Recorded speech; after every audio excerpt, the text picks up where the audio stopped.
I did a video on this paddle boat storage, and there were some people that had some questions, so I thought I'd try to answer them for you.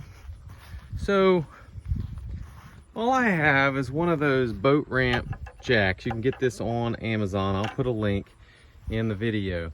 And what I did was I ran that up a board. Okay, I've got 2 poles. I have 2 poles because I have kayaks, but you don't need 2 poles. I ran that up a board, and then I used an old wheelbarrow wheel that I had and mounted it up there.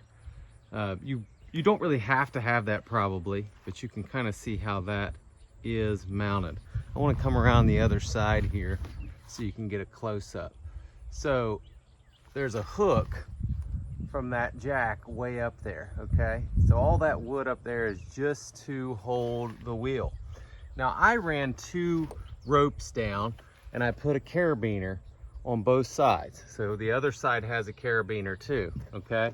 And then right here on the paddle boat, there are holes on my paddle boat. I don't know if you have them, you might have to drill them, but this is not part of the boat, it's just part of the side of the boat, so a hole doesn't cause the boat to leak. And I just have, this is, you know, maybe a 9-inch piece of rope. This could actually be just a short piece of rope, you know, a couple feet or a couple inches. All you need is just something so when you release this carabiner, when you're out paddle boating, you just have a short piece of rope that's still attached to your paddle board. Okay, now when you lower this down, you leave this rope long on the shore. Okay, it's going to be down where you let the boat out, and when you come back to the shore, you will be able to hook the carabiner into this short rope, and then you'll be able to get out because that'll keep your boat from going back out into the lake.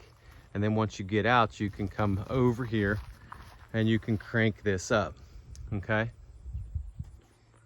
now if you just had one pole, like a 4x4 pole would work, you just had one pole, you could think of this as being a 4x4 pole, and you could mount this on there, on that 4x4 pole, and then at the top of your pole, you could do something similar to what I did, or just have a piece of maybe EMT conduit or something that could rotate. You could put a piece of, you could even use PVC or something maybe, but you could do a piece of conduit around another piece of smaller conduit or something like that, or a piece of pipe, you know, just so that that strap can freely rotate if you don't want to use a wheelbarrow wheel. So just giving you some ideas. This really the idea that I shared on the video was just that you could store paddle boats vertically like this so that they don't fill full of water, and then you could use this crank to bring them up. But you do not need 2 poles like this. 1 pole would work. I just have 2 because I have kayaks. Hopefully this answers your questions. If you've got any more, please let me know. I'll try to answer them the best I can. Thanks a lot.